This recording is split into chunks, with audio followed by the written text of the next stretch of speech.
Convidar também, que muito nos honra, o professor Luiz Gonzaga Beluso, que está aqui, veio prestigiar esse evento. E também a companheira Dirce Kossugi, coordenadora do MAS, também para participar aqui desse nosso lançamento. Bem, eu queria dizer para vocês que nós fizemos aqui um evento recentemente na casa, foi quando eu tive a possibilidade e a felicidade de conhecer o professor Eduardo Fagnani. Tinha recebido uma referência de alguns deputados federais do PT, amigos meus, que eu ia fazer o lançamento da Frente Parlamentar contra a reforma da Previdência, em defesa das aposentadorias, e eles me indicaram o professor Fagnani para participar da mesa. E ele veio e foi um verdadeiro show, e a gente vibrava aqui. Não queria que ele terminasse de falar, porque ele trouxe muita luz aos debates que a gente estava travando. E, posteriormente, nos encontramos em outros eventos também, promovidos pela Central de Movimentos Populares, e outros tantos que o professor teve a oportunidade de correr esse país afora para poder levar a sua convicção de que esta reforma da Previdência é uma reforma muito cruel e extremamente prejudicial, principalmente para os trabalhadores, em especial os trabalhadores e as trabalhadoras de baixa renda, como eu ouvi ali ele dizendo que isso amplia ainda mais as profundas desigualdades que nós já temos no Brasil. A reforma da Previdência, se efetivada, ela vai contribuir, infelizmente, ainda mais para isso. Então, num dia como hoje, professor, nós iniciamos o dia fazendo um evento aqui que a gente liderou da população de rua, população em situação de rua, hoje de manhã, que foi um evento muito bom. Para vocês terem uma ideia, a Assembleia, às vezes, ela fica tão distante daquilo que acontece na sociedade, das coisas que acontecem na vida das pessoas, que foi a primeira vez na história da Assembleia que a população em situação de rua veio para cá, veio fazer um evento, e foi protagonista desse evento. Isso é que é muito importante.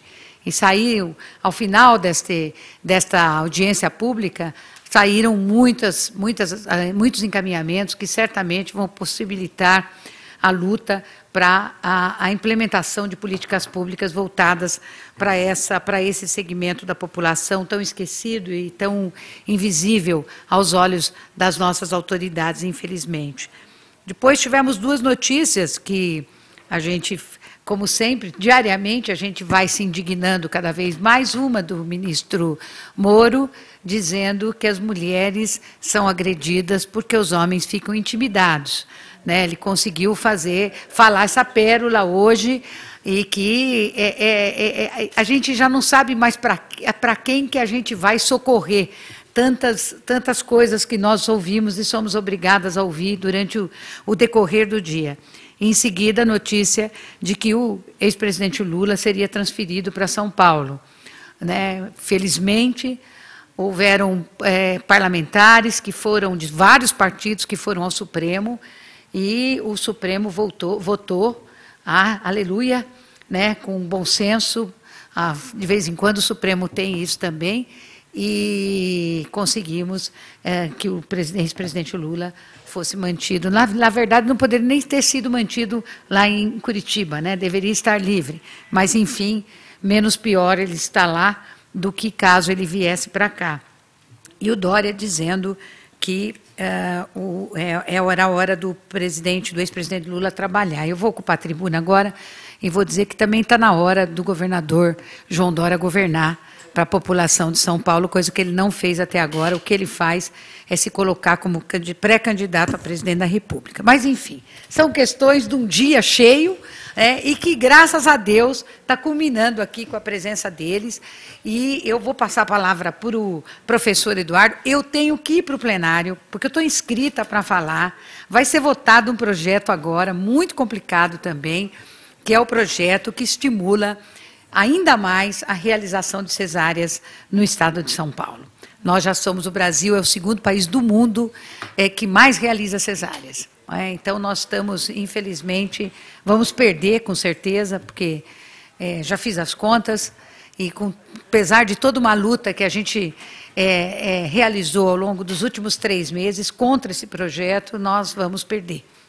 Então, mas eu não vou deixar jamais de me posicionar mais uma vez, e eu estou inscrita para discutir agora às 19 horas. Então, você vai me dar muita licença, desculpe minha coincidência, ela não depende de mim, né? Foi a presidência da casa pautou o projeto agora, e eu tenho que ir lá. Mas eu volto assim que eu fizer a discussão. Então, fique à vontade, a casa é sua, fale o quanto quiser, está aí a nossa assessoria para aquilo que for preciso, se precisar alguma coisa, o pessoal da liderança do PT também que estão aqui, e agradecemos a presença de todas e todos que vieram prestigiar esse momento de lucidez na análise em relação à reforma da Previdência. Então, obrigada e até daqui a pouco.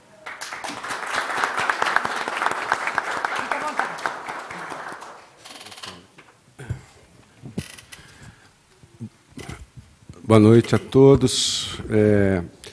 Agradecer, a deputada Beth está saindo, agradecer o convite dela, da Frente Parlamentar em Defesa da Previdência, de abrir essa oportunidade de a gente poder fazer esse debate aqui. Cumprimentar minha querida Dirce, que a gente tem feito muitos debates em torno desse tema. É uma honra ter aqui o professor Beluso, que ele me deu a honra de fazer o prefácio do meu livro, que o prefácio é muito melhor que o livro, vocês vão ver. É verdade. O Beluso é uma referência. Eu vou escrever no prefácio dele que eu decidi para a Unicamp em 1977, depois de assistir uma palestra dele na SBPC. Depois daquela palestra que eu assisti na SBPC em 1977, eu decidi ir para a Unicamp. Estou vendo aqui meu querido amigo, o professor Paulo Fracalanza, que é o diretor do Instituto de Economia da Unicamp. Obrigado pela presença, Paulo. Estou vendo aqui muitos amigos. Em nome do Paulo, eu agradeço todos que estão aqui presentes. Muito obrigado mesmo por vocês terem vindo. Quero agradecer a editora, a Contracorrente. O Valim não pôde estar aqui presente, mas o Gustavo está aqui, está lá. Gustavo, obrigado pelo apoio. Sem essa coragem que vocês tiveram em fazer esse livro tão rapidamente, hoje isso talvez não teria sido possível. Eu vou falar muito pouco, eu quero deixar que a Dirce e o Beluso falem. Só dizer algumas coisas para vocês, é o seguinte: realmente esse livro eu escrevi, é um ato desesperado, é um ato desesperado quanto um retrocesso, mais um retrocesso do processo civilizatório brasileiro. É disso que se trata. Eu comecei a escrever um artigo, de repente o artigo tinha 40 páginas, eu falei, vou transformar isso num livro, e passei 15, 20 dias trabalhando 12 horas por dia, para poder escrever esse livro. Eu terminei dia 30 de junho, mas tive tempo de incorporar as mudanças que foram feitas depois, fiz um pós-escrito. E esse livro só tem uma razão de existir, que é interferir no debate, que ainda será travado. O jogo não terminou, tá certo? A única razão desse livro existir é que ele pode apresentar subsídios para a ação popular e parlamentar, para interferir no debate que vai ocorrer em agosto, setembro, no Senado, e provavelmente, se tiver mudança no Senado, volta para a Câmara. Então, essa é a única razão desse livro existir. É um ato desesperado, por quê? Porque o Brasil, segundo os trabalhos do Piketty, o método que o Piketty utiliza, o Brasil é o país mais desigual do mundo.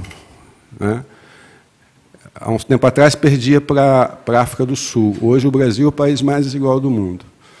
Tá certo? E nós a Seguridade Social que está sendo destruída não é a reforma da Previdência, é a destruição da Seguridade Social. Ela é o principal mecanismo de proteção social do Brasil. Tá certo? Tem estudos da CEPAL que mostram que a Seguridade Social e a educação fazem com que o índice de Gini brasileiro caia 16 pontos percentuais. Tá certo? Então, nós estamos, o país que é mais desigual do mundo, tá certo? Está fazendo uma reforma que vai destruir o seu único mecanismo, praticamente o único mecanismo que reduz a desigualdade. Tá certo? É disso que se trata. Essa é a questão central que faz com que a gente se mova no sentido de escrever um livro e denunciar esse fato. Né? A desigualdade da renda no Brasil, se me perguntarem assim, você tem que fazer um projeto de país, você só tem um tema para decidir. Qual é o tema? Eu digo, é desigualdade. Porque a desigualdade no Brasil não é só a desigualdade da renda. A desigualdade no Brasil está em toda parte. O Brasil é uma procissão de desigualdades. Nós não resolvemos sequer a desigualdade do século XIX. Hoje, no Brasil, são assassinados por dia 10 jovens, 7 são negros. O desemprego da mulher negra é 3 vezes maior que o desemprego do homem branco. Nós não resolvemos nem a desigualdade do século XIX. Né? Nós temos desigualdade entre classes sociais e entre regiões de país. Desigualdade no acesso à segurança, no acesso à justiça. Desigualdade de gênero, né? Desigualdade do mercado de trabalho, a desigualdade no acesso à educação, saúde, saneamento, mobilidade, e por aí vai. O Brasil é uma procissão de desigualdade, tá certo? E esse projeto vai ampliar a desigualdade. É simples assim, tá certo? Ou eu digo, hoje no Brasil, com a Constituição de 88, cerca de 82% dos idosos brasileiros têm como fonte de renda ao menos a Previdência Social e o benefício de prestação continuada. 82%, eu repito isso a todo momento. É difícil hoje no Brasil você ver um velho pedindo esmola na rua. É difícil, não, existe, mas é raro.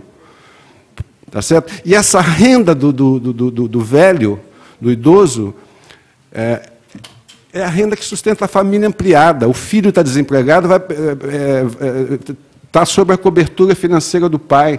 Tem estudos que mostram que é o aposentado que paga a conta de luz, de água, de telefone, etc. Tá certo? Né?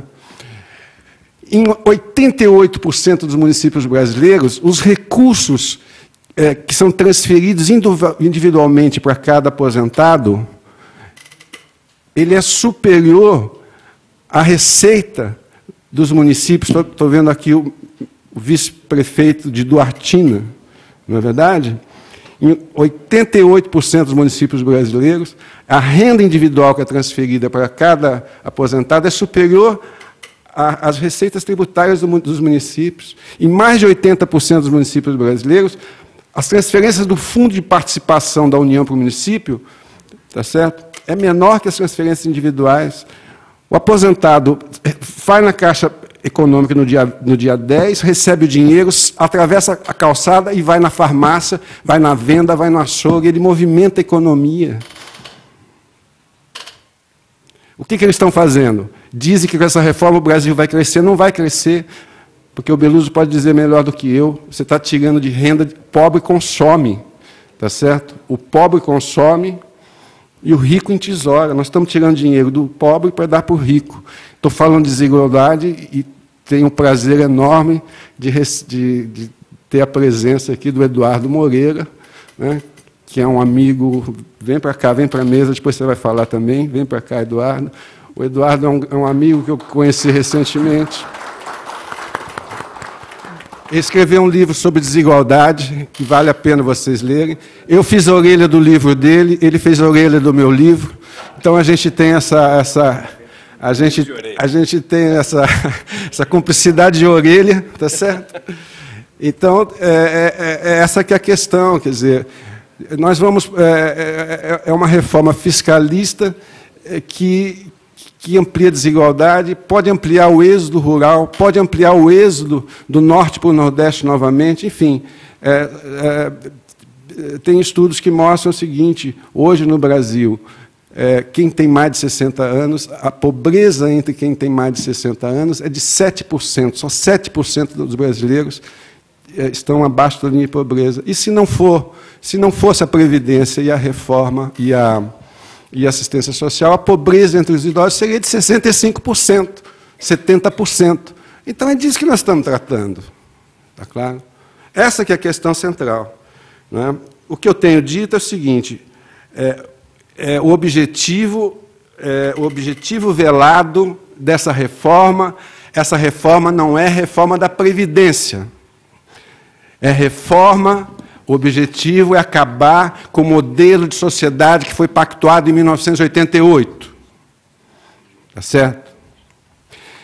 Esse é um projeto acalentado desde 1988. Eu sempre cito essa frase, porque essa frase explica muito o que eu quero dizer. Em 1988, julho de 88, última etapa da Assembleia Nacional Constituinte, Sarney vai para a cadeia de rádio e televisão e diz: se os senhores deputados, constituintes, aprovarem essa reforma e a cidadania social implícita, esse país será ingovernável.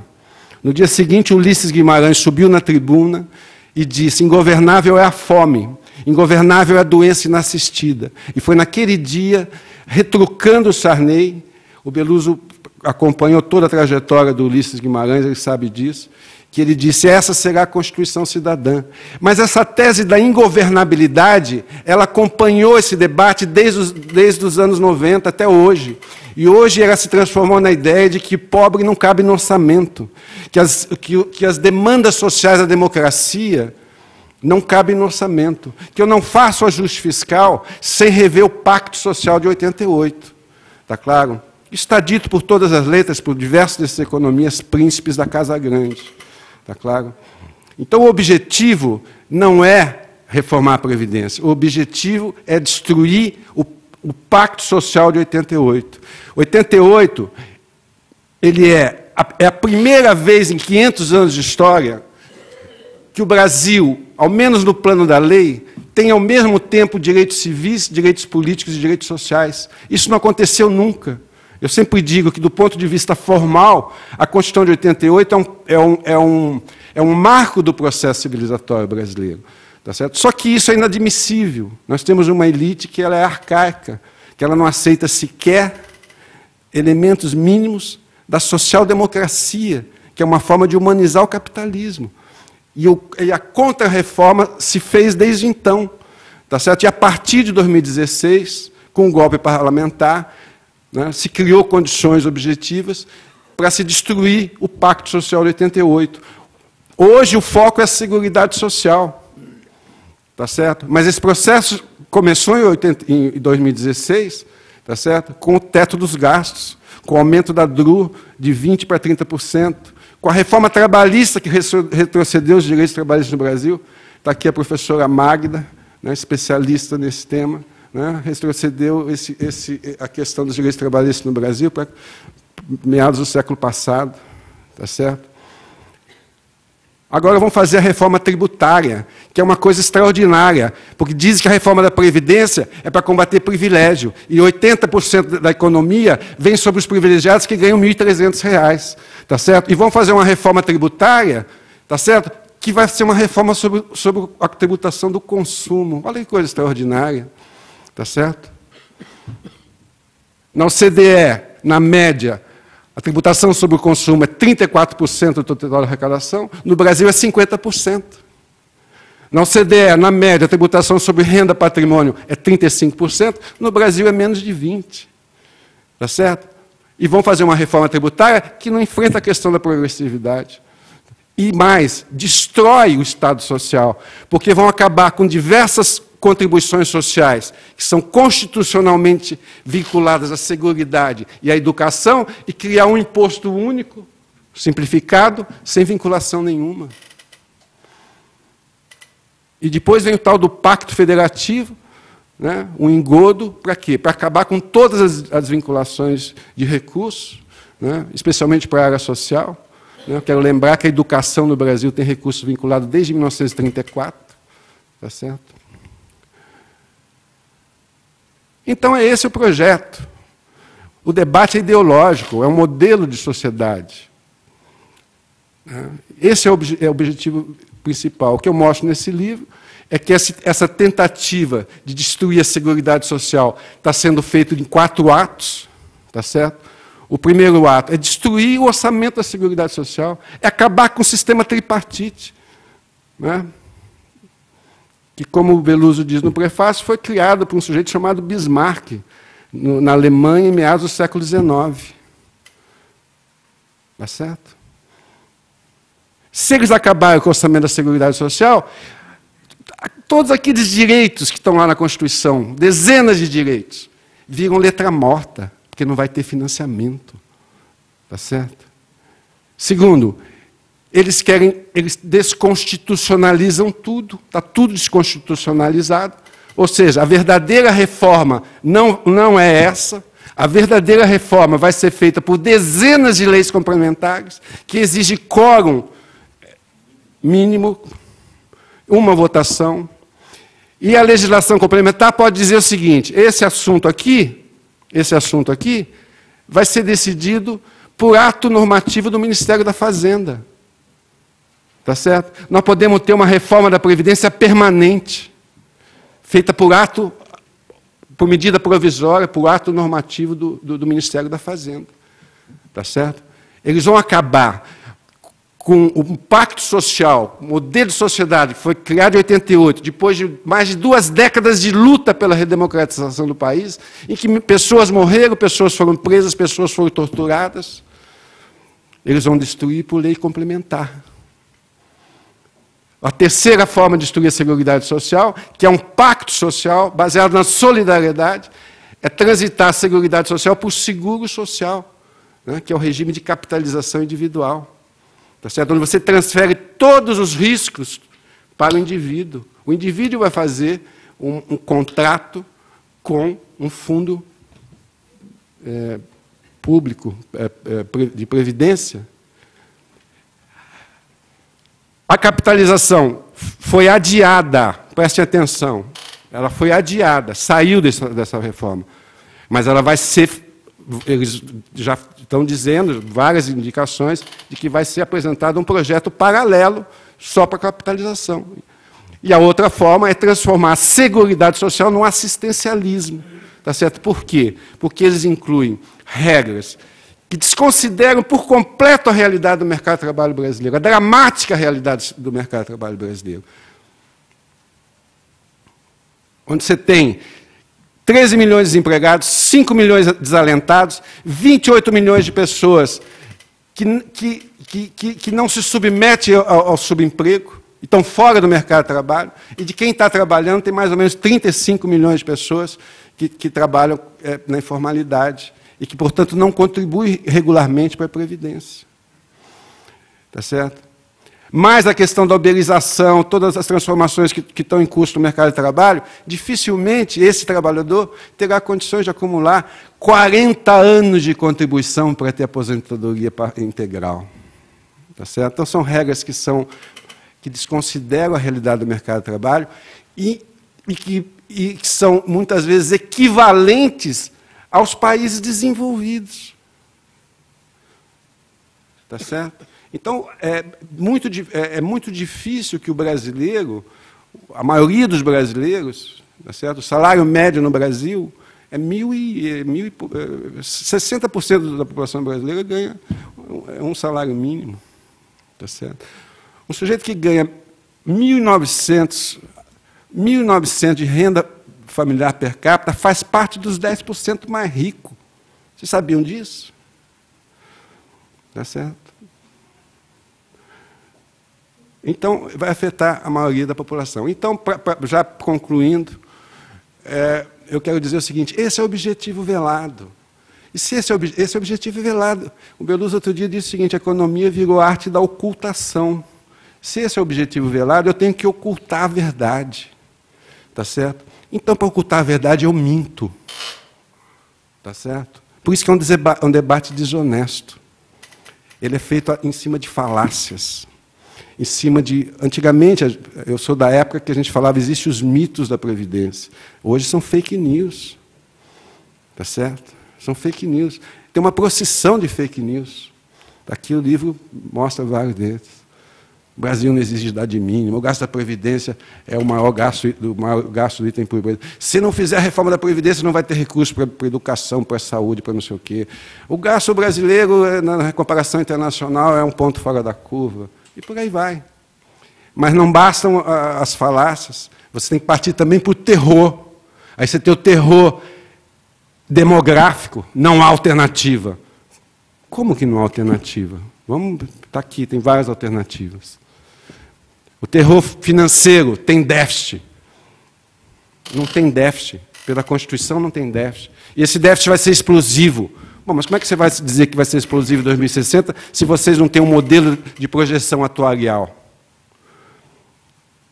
Por que eu posso acreditar nos economistas do mercado se eles não acertam sequer uma projeção anual do PIB de 2019, que eles erraram 10 vezes em um quadrimestre?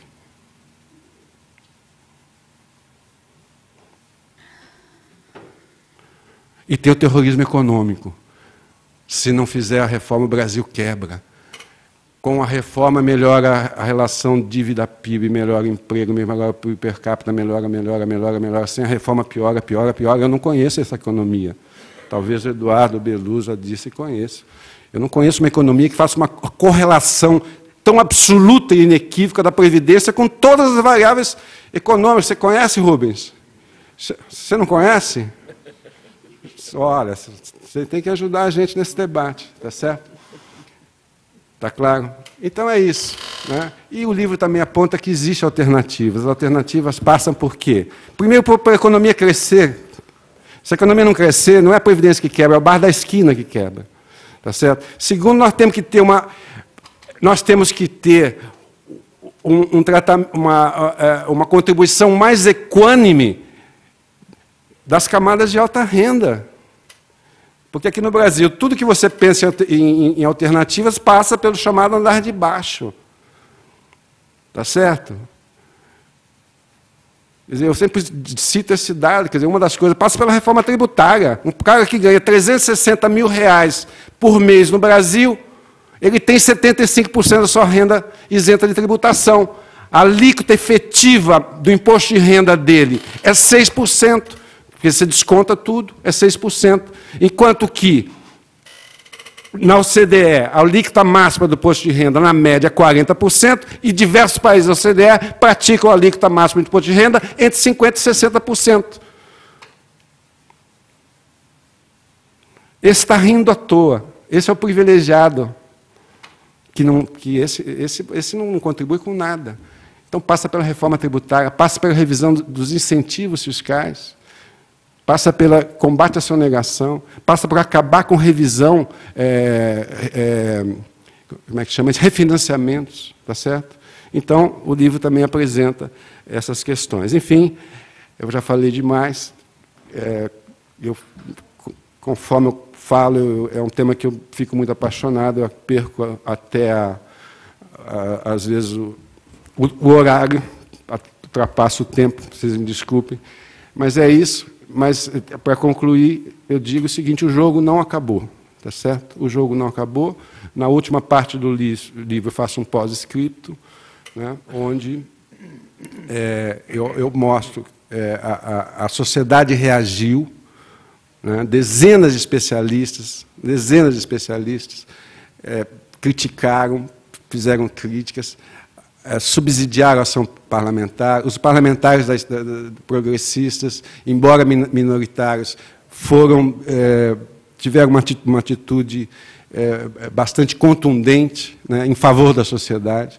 Tá certo? As propostas mais excludentes, mais indecentes, foram retiradas, tá certo? Mas o núcleo excludente permanece. Tá certo?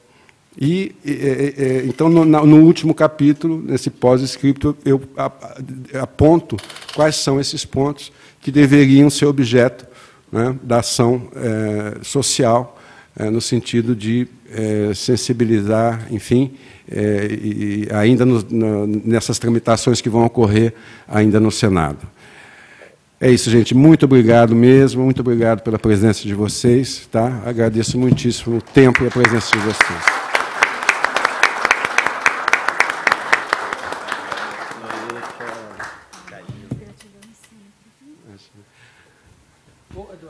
Bonfim, você coordena a mesa? Coordeno não, eu passo a palavra. O Salvador, que é na assessoria aqui da liderança, pediu para mim assumir aqui no lugar da Beth, só para passar a palavra. A Beth falou que quando ela foi fazer aquela atividade, eu também fui uma das pessoas que sugeri, você, Eduardo, porque você foi várias vezes na Frente Brasil Popular, lá atrás, foi na CMP, então, e eu lembro que uma vez você falou, eu meio quero ir lá nos movimentos, na liderança, fazer essa conversa. E nós fizemos uma bela atividade da Central de Movimentos Populares lá na POSP, tinha quase 400 pessoas, e o pessoal ficou apaixonado com esse tema. E você falou uma coisa que me marcou muito, o tema é tão complicado que às vezes eu fico com raiva. Eu lembro que você usou essa expressão, mas não é aquela raiva, né, é porque você falou, quer dizer, essa mentira que eles contam, né? Então eu quero dar o testemunho aqui que também a Frente Brasil Popular, os movimentos populares sempre contaram com a sua contribuição nesse debate. Como você fala, sempre o livro diz para interferir na ação parlamentar e social, né? Então eu acho que é muito importante. Eu não sei que vocês tinham combinado, a Disse antes, ou o Beluz, ou as mulheres aqui. Eu agradeço os cavalheiros. Por favor. Boa noite a todos. Primeiramente, muito obrigada. Estou honrada de estar aqui com o professor Eduardo Fagnani, essa pessoa, eu diria assim, iluminada, que nos trouxe tanto conhecimento, que nos trouxe tantas possibilidades e que defende tantos direitos basilares do estado de bem-estar social do Brasil, vigente no Brasil até agora. E peçamos a Deus que ele consiga sobreviver a tantos ataques, porque essa reforma da Previdência Social, ela realmente ela não é só um desmonte, ela acaba com todo o sistema de segurança social, do seguro que nós pagamos, que temos direito a uma contrapartida e que está sendo gravemente confiscado. Nós nunca vivemos no nosso país um confisco com tanta garra, com tanta força, com tanta, eu diria assim, maldade. Um confisco, me perdoem a palavra, criminoso. Por quê? A Previdência Social, ela erradica a pobreza e ela fortalece a economia. O que nós estamos assistindo é um verdadeiro confisco aos benefícios previdenciários, mas não é de uma forma qualquer, é na base. Estão caminhando para a eliminação dos nossos direitos previdenciários. Os benefícios previdenciários eles cairão de uma forma estratosférica, assustadora. Esse cálculo com base, essa média de cálculo com base no período de cálculo, ela diminui eu acredito que até de 20% até 40% do valor do benefício. E a reforma prevê uma pensão por morte de 50% desse valor. Vejam bem, olha o horror que é. Uma viúva ou um viúvo que mantém a sua família da noite para o dia, além da dor que está sentindo, ainda ficar sem o mínimo para o sustento básico dessa família.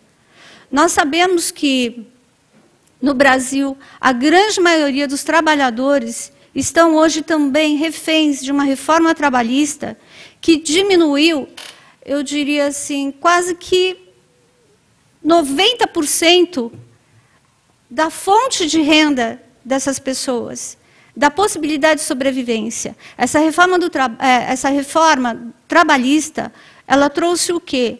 Ela trouxe um corte na fonte de custeio, um corte expressivo na fonte de custeio da Previdência Social. E é dessa forma, infelizmente, que essa deforma está sendo trabalhada. Ela está tirando, ela está retirando, até que não sobrará nenhum direito. Nós vivemos um momento de grande insegurança jurídica. O movimento Acorda Sociedade é um movimento apartidário e suprainstitucional, constituído por 150 entidades da sociedade civil.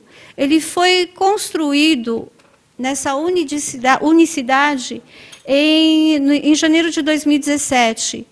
E nós trabalhamos especificamente, diuturnamente, no Congresso Nacional, em defesa da Previdência Social e em favor do fim do Fórum Privilegiado.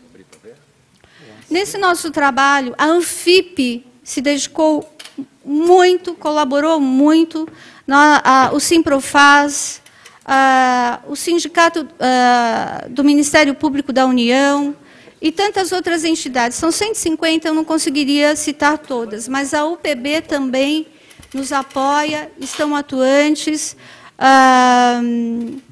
Eu gostaria de dizer aqui que nós não estamos vivendo uma crise, nós estamos vivendo um verdadeiro genocídio.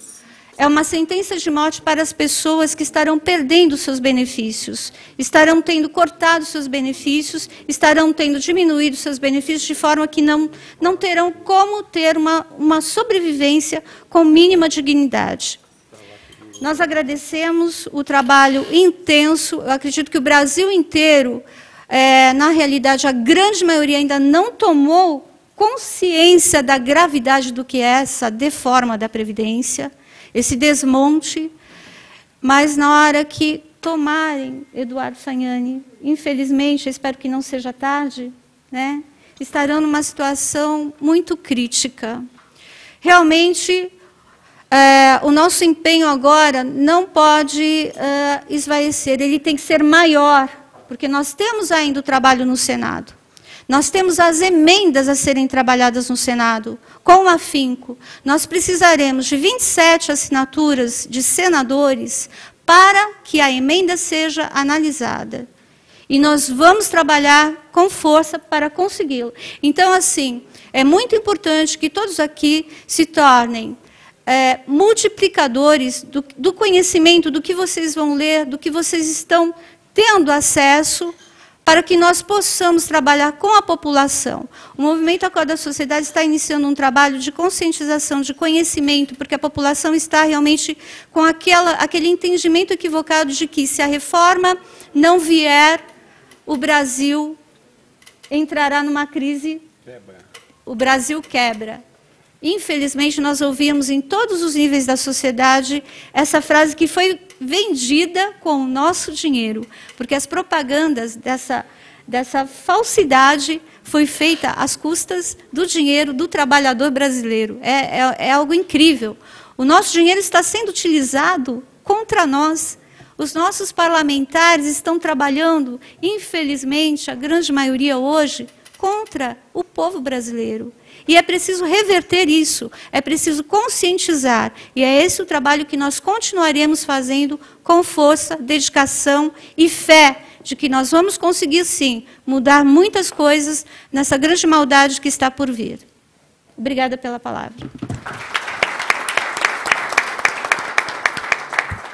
Obrigado, Eudis. Nossa deputada Beth adentrou novamente aqui, mas me parece que ainda está em observância aqui. O que vocês combinaram agora, Beluso ou Eduardo? Eu sou mais velho, eu falo por fim. Vai por fim, né? Isso aí. Então, Fala, Eduardo. Eduardo. É um prazer eu receber o Eduardo aqui, que é um batalhador. Então... em primeiro lugar, boa noite a todo mundo. Parabéns, meu xará. Eu tenho uma admiração enorme por esse cara. E eu o conheci exatamente querendo aprender sobre essa questão da Previdência. Um prazer conhecê-la também, um prazer e uma honra conhecer esse monstro da economia aqui, o Beluso. Já li tanta coisa, eu sou um grande admirador aí do trabalho dele. E eu lembro que eu estava indo para um debate, e aí eu liguei para um amigo meu, falei assim, rapaz, eu fui falar umas coisas no YouTube, nas redes sociais, começaram a me chamar para um monte de debate, me chamaram para o debate com um cara que parece que é o que mais entende desse negócio da direita. O que eu faço? Aí ele falou assim, tem um cara que sabe tudo disso, vou te apresentar. E aí me passou o contato do Fagnani, ele foi lá no meu escritório, me deu uma super aula sobre Previdência, e foi muito importante o que a gente conversou e o que eu sigo aprendendo com ele, porque a minha dedicação é para estudar desigualdade, né? Eu resolvi dedicar minha vida ao estudo da desigualdade.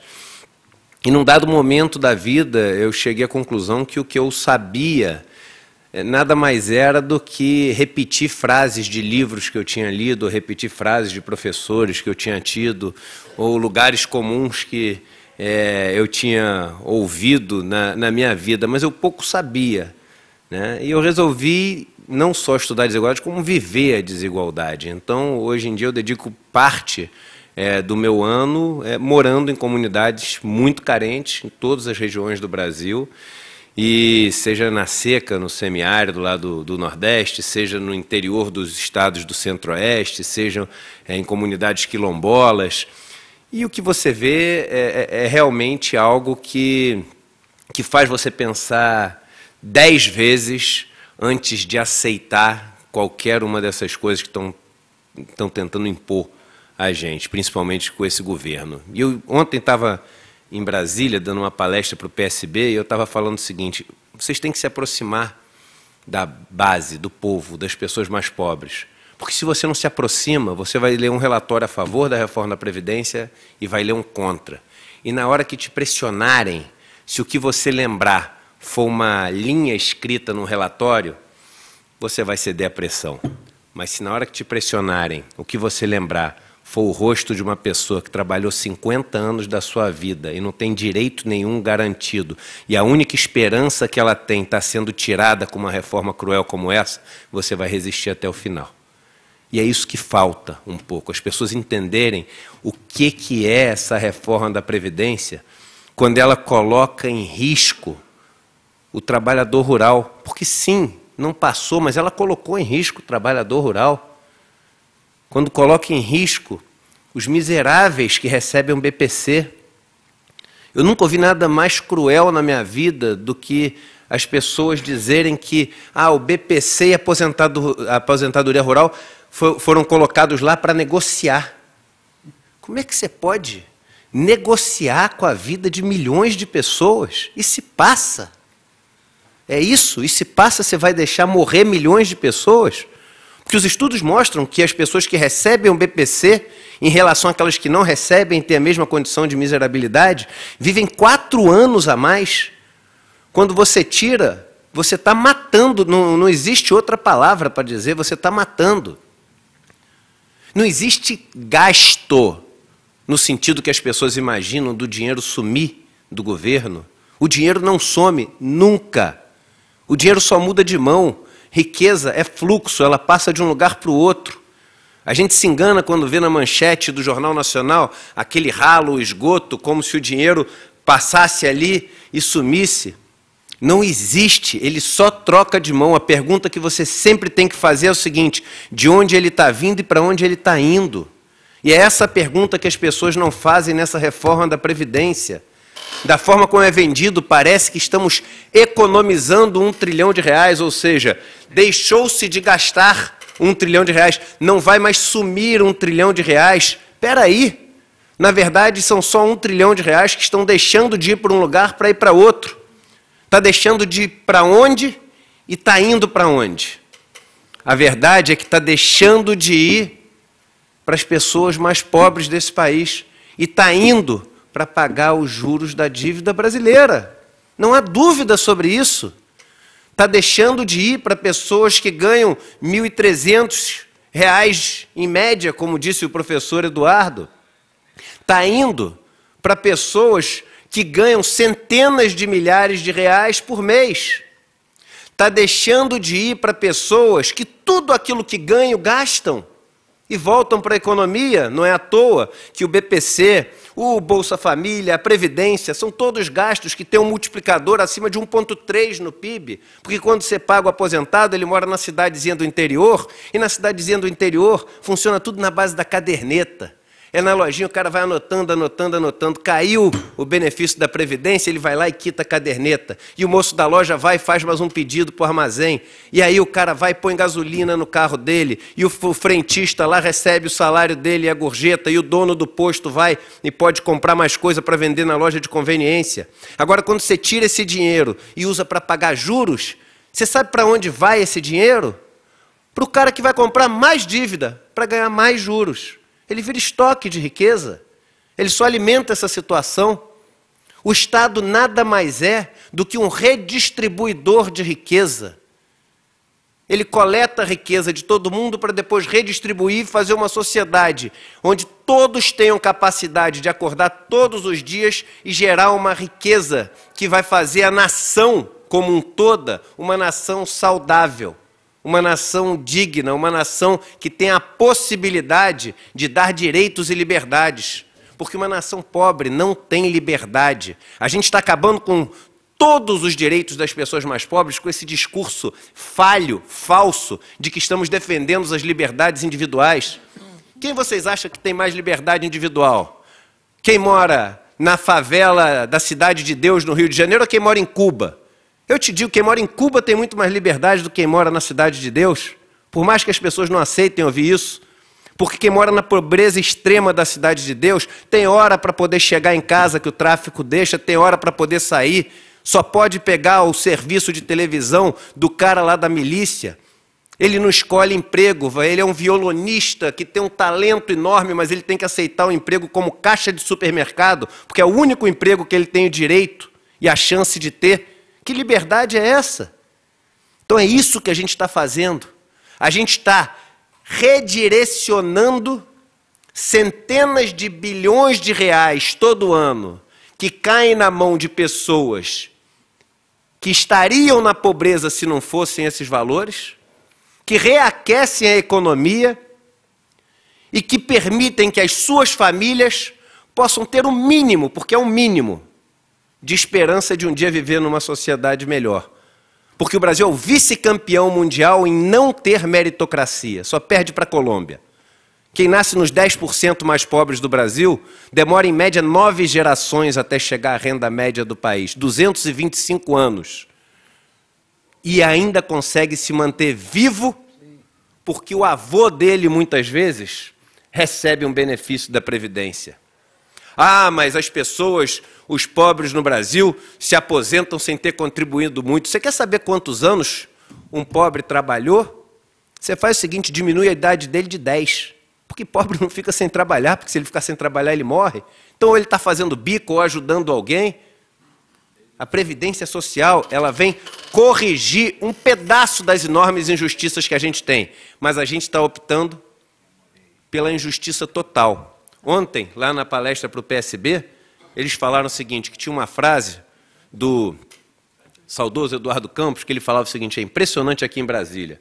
Você chega com um projeto de lei, com uma proposta que beneficia os ricos, é uma facilidade o negócio passar. Agora, chega com uma proposta que vai beneficiar os pobres. É uma tarefa hercúlea, é a coisa mais difícil do mundo. E nesses momentos, onde está sendo colocado em xeque o pouco que foi conquistado, como bem disse o meu xará, com sangue de gerações, a gente precisa de pessoas com coragem. E a palavra coragem, ela vem do coração que age, vem de coráticos, do latim, cor, coração, acticus, ação. E eu fico muito feliz de ver um sujeito que se indignou tanto, que ficou com tanta raiva, que foi capaz de se trancar em casa durante 20 dias, sem apego pelo resultado, sabendo que as chances de conseguir promover as mudanças que a gente gostaria que fossem promovidas, sem um apego ao resultado, simplesmente por saber que é o dever de quem entende essa situação do país. Porque nós temos a capacidade de responder, nós temos a habilidade de responder, porque nós conseguimos ver a injustiça que vive o país. E quem tem a habilidade de responder tem uma coisa chamada responsabilidade. Isso é responsabilidade. E eu fico muito feliz de estar do lado de um dos caras que tem um dos maiores sensos de responsabilidade e uma das maiores coragens que a gente tem no país para garantir os direitos das pessoas que muitas vezes não têm voz e precisam de momentos como esse para poder continuar sonhando. Então, parabéns ao meu amigo aí, Eduardo Fagnani, pelo seu livro e por tudo que ele tem feito. Parabéns, meu amigo.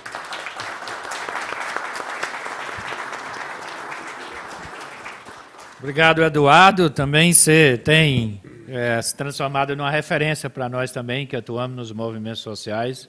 Eu milito e moro há 25 anos na favela do Heliópolis, ali uma das maiores favelas de São Paulo. Então, vivo diariamente ali o que é Ter e não ter liberdade. Ter e não ter liberdade, e como é que o movimento social e a atuação também faz transformar bairro e vai conquistando cidadania, né? Então, parabéns, você também, assim como o Eduardo, tem sido uma referência para nós também nesse debate sobre a desigualdade, porque elas estão voltando com muita força e num período muito curto, né, essa desigualdade social.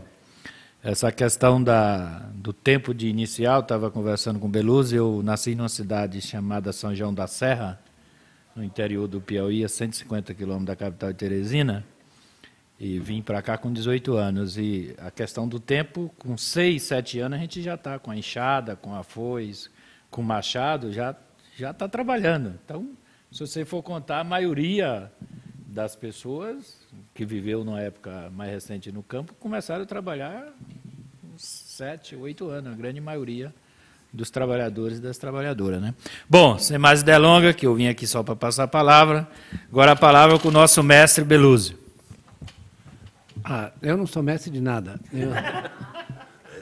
Eu só quero dizer a vocês o seguinte, que não há recompensa maior para um professor de ver o seu aluno superá-lo, como é o caso, né? Não há recompensa maior, porque dinheiro eu não ganhei mesmo, né? Professor, a despeito da minha aposentadoria ser muito maior do que a maioria dos brasileiros, que eu uma vez disse na televisão, eu vou ser muito simples, num programa de televisão, era o William Vac, e eu disse que era uma vergonha aquilo, que eu ganhava uma aposentadoria que era 5, 6 vezes maior do que um sujeito que ganhava mais na... E minha irmã está aqui, minha mãe falava, meu filho, isso é uma vergonha, porque ela era mulher de juiz. E ela recebia uma pensão absurda. Ela falou, meu filho, ela era muito quatrocentona, mas muito sensível, como o Eduardo, que é um sujeito que veio das classes superiores do mercado financeiro, mas tem uma sensibilidade admirável. É verdade, é isso é muito importante, que a pessoa consiga sair fora daquele meio em que ele é subordinado a uma determinada visão do mundo. Isso é uma coisa fantástica, né? Porque a maioria das pessoas que no Brasil nascem nas classes superiores, elas reafirmam essa sua superioridade e reafirmam a desigualdade. Certo? É um problema gravíssimo esse, que as pessoas falam que o Bolsa Família era uma esmola, que no seu cara não trabalha. O Dória dizer, desculpe, que na verdade o Lula ia trabalhar. O Dória nunca trabalhou, o Dória é um picareta. Desculpe, eu sou meio carcamano, vocês sabem, né? É negócio do Palestra Itália, então eu falo mesmo. Então, não é possível, o sujeito só viveu de tirar dinheiro do... Eu assisti isso, né? Então, o que nós estamos assistindo hoje, além de ser um procedimento da economia que se separou, como disse, dos homens concretos, como estava dizendo o Eduardo, os dois Eduardos aqui, a vida concreta das pessoas é uma coisa, e o debate econômico é um negócio penoso, porque se afastou completamente da vida concreta das pessoas, né? É uma coisa assim que se dá no nível de abstração e com suposições. Eu quero dizer que estou feliz porque eu vejo que isso está mudando no mundo inteiro. Agora, no Brasil, é impressionante. Nós estamos numa rabeira. É uma coisa... O mundo inteiro... Você pega o Joseph Stiglitz, um economista que veio do Banco Mundial, ele escreveu um livro admirável, né? Outros economistas estrangeiros, o Danny Roderick, por exemplo, que estão todos empenhados com essa questão da desigualdade. Olha, que eles estão falando da desigualdade em países onde o grau de desigualdade é muito menor. E aqui, na verdade, parece que eles estão em outro planeta. Em outro planeta. Eles estão olhando a vida concreta das pessoas aqui e estão propondo uma coisa que é retrógrada. Já não dá mais. Não dá mais para você lidar com esse tipo de liberalismo que eles estão querendo impor. Vejam bem o que eles estão querendo fazer. Em primeiro lugar, é o seguinte, né? Fizeram a reforma trabalhista. O que é a reforma trabalhista? A reforma trabalhista é na verdade, você despojar o trabalhador dos seus direitos, né? Entregá-lo ao mercado.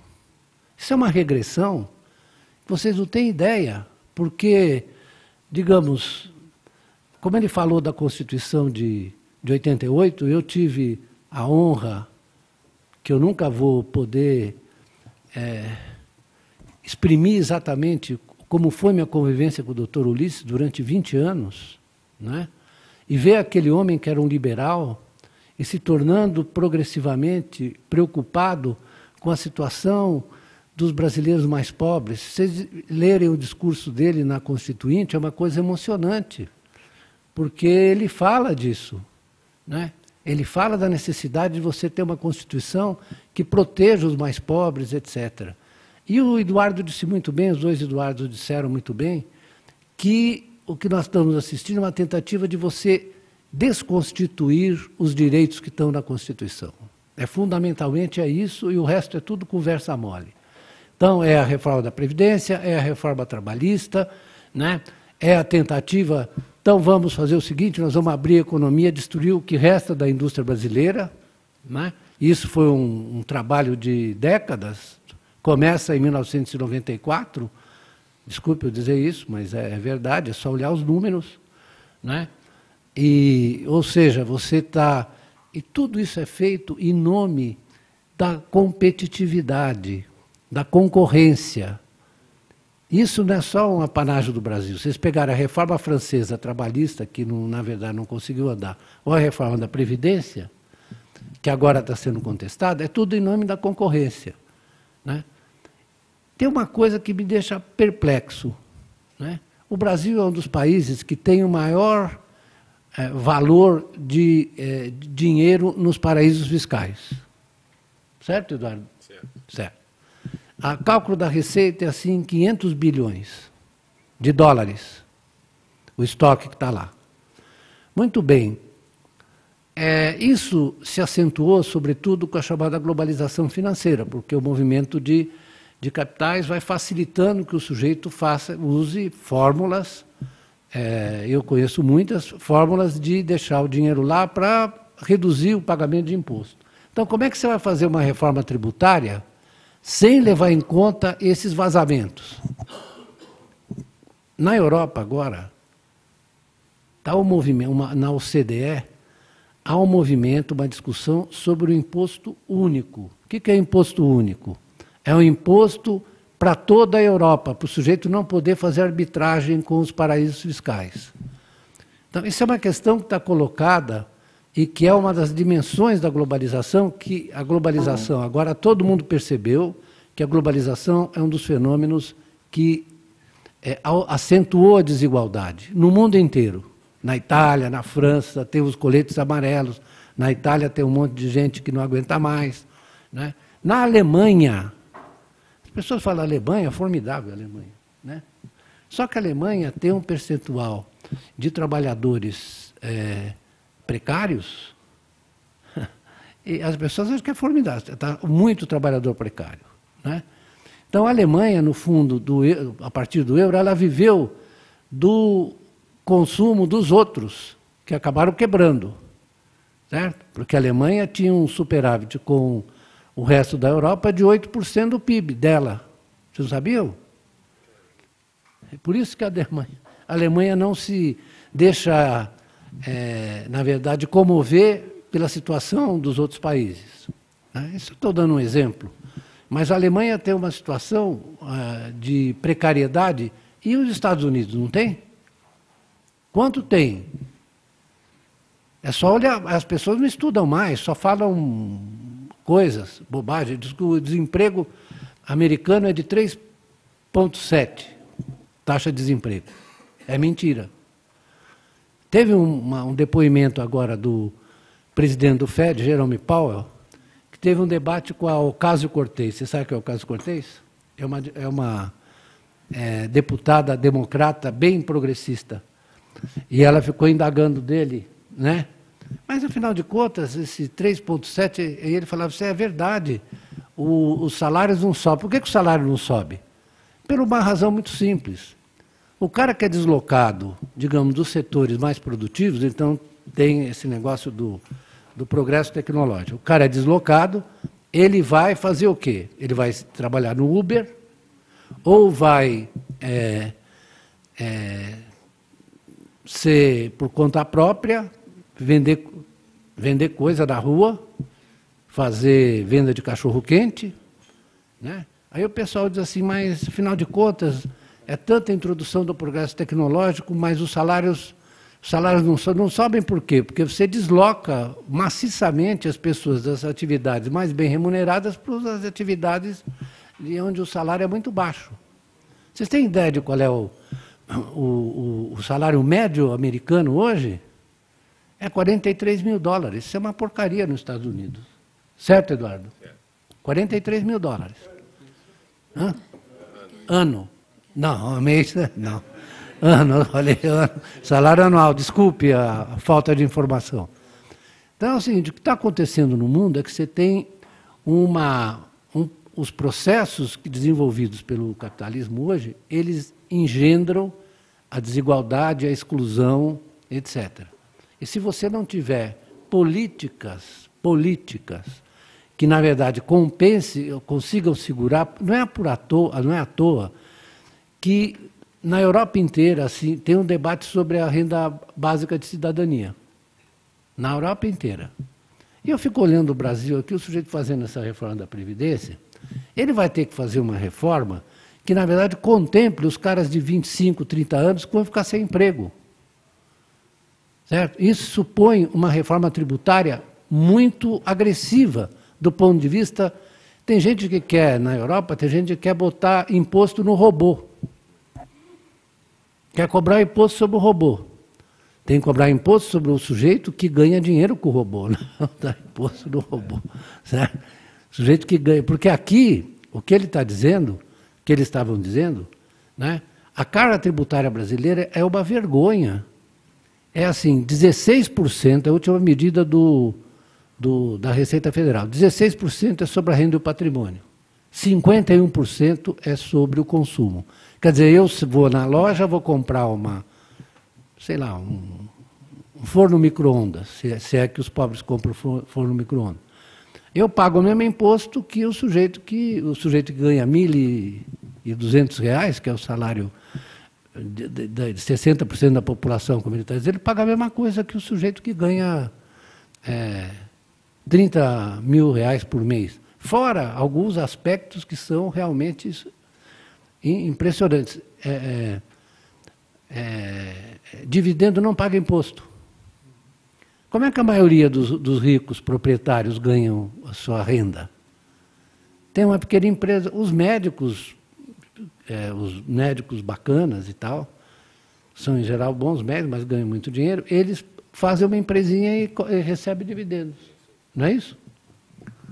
E aí o cara quer fazer uma reforma tributária sem levar em conta essas coisas todas, né?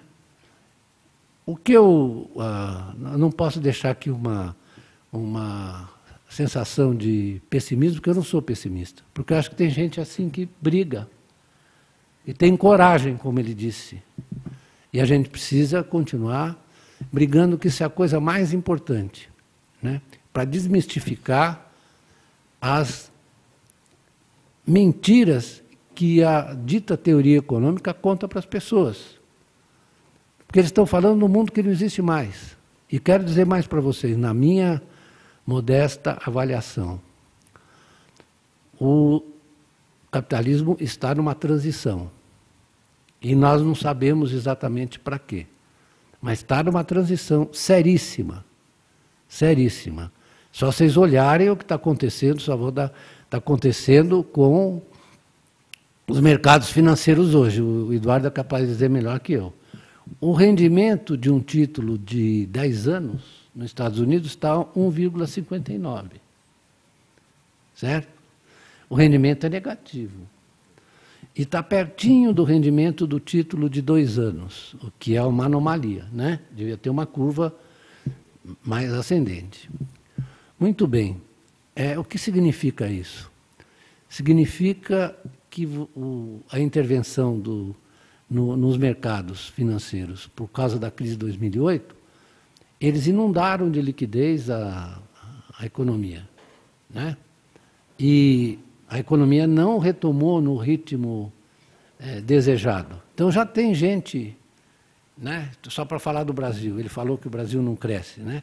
E ele falou do dinheiro. Vou falar, o dinheiro, ele não é, você não vai lá no cofre, pega o dinheiro e bota, dá para... O dinheiro é criado pelos bancos nessa economia, pelo crédito. E o governo tem um papel importante, por isso que estão surgindo as teorias monetárias que dizem que o dinheiro, o governo pode criar a moeda. É mais ou menos, não é bem assim, mas mais ou menos assim. Mas isso aí está se tornando uma coisa absolutamente generalizada na Europa. E nos Estados Unidos, essa Alejandra Cortés, né? O que eles querem? Eles querem que alguém gaste para que as pessoas recebam esse dinheiro do gasto, né? Não é isso? Então, e aqui não pode gastar. Você liga a Globo News, está lá aquele bando de jornalistas analfabetos, desculpa, são absolutamente insuportáveis. Eu ligo... Agora saiu um que era famoso, que ganha muito dinheiro. Sim, então, aí é o Dani Denúncio, já teve na minha casa esse cara.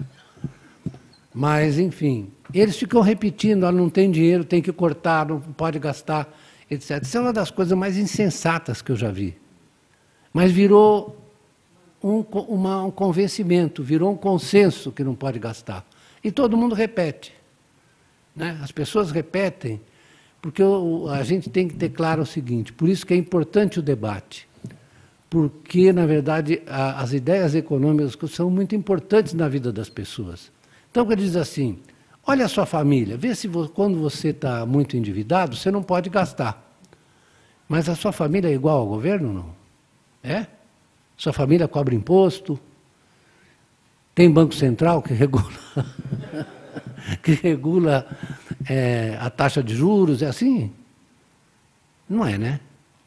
Então, é o seguinte, esse convencimento é muito importante, porque o sujeito fica subordinado a isso, ele acredita. E eu aposto que o senso comum é um dos piores, a gente tem que... Isso que acho que foi os dois Eduardos que disseram, eu acho que nós cometemos um erro durante esse tempo todo. Eu disse isso numa reunião ontem do Partido dos Trabalhadores, né? Foi lá no Instituto Perseu Abramo. Você estava lá, né? Tá. Eu disse o seguinte, é preciso que a gente se dê conta que não basta permitir a ascensão no consumo das pessoas, é preciso convencê-las, não é fazer lavagem cerebral, é discutir com elas, como ele está dizendo, chega lá e conversar, explicar, olha, vamos ver por que a sua situação chegou assim.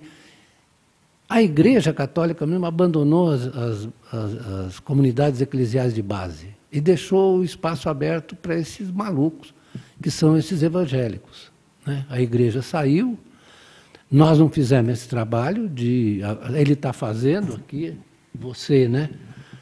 Que é muito importante, você precisa conviver com as pessoas e falar com elas, né? Conversar com elas para explicar a situação delas. Esse é um trabalho assim, de muitos anos, mas que nós temos que começar logo. Porque não adianta só você incentivar o consumo das pessoas, você tem que elas perceberem a sua situação, como é que elas formam a sua renda, por que é importante que o Estado tenha uma participação grande, que os sistemas de previdência são fundamentais para que as pessoas possam sobreviver decentemente até morrer, né? E agora, o que virou a previdência? Um discurso técnico, não é técnico, é também técnico, subordinadamente técnico, mas ele é, sobretudo, um discurso sobre a condição humana, sobre a condição da vida humana. É isso que nós temos que dizer. E, na verdade, do ponto de vista técnico, você tem várias soluções que podem, na verdade, compatibilizar esse desejo de você atender às necessidades humanas, às suas aspirações, etc., e as condições financeiras, né? Não existe nenhuma, eu garanto para vocês, não existe nenhuma fórmula canônica para você resolver esse problema. Não existe, né? Só existe nos modelinhos deles, né? E os modelinhos deles são uma porcaria. Ok? Só isso.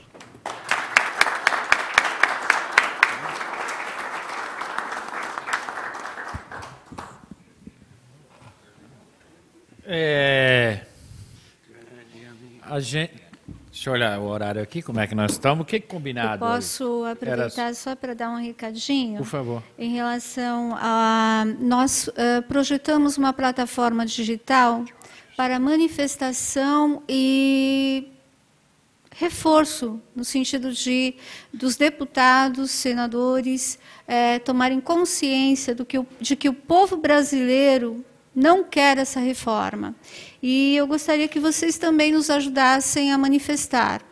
A plataforma é nãoaodesmontedaprevidência.com.br. Por favor, acessem. Essa plataforma dá acesso direto a uma carta requerendo que os nossos parlamentares se conscientizem e que não aprovem essa reforma. Nós ainda podemos trabalhar no Senado, não se esqueçam disso. Obrigada. Beleza? Pessoal, conversando aqui com o Eduardo, então, nós gostaríamos de, em nome da deputada Beth Saão, agradecer a Dício, o Eduardo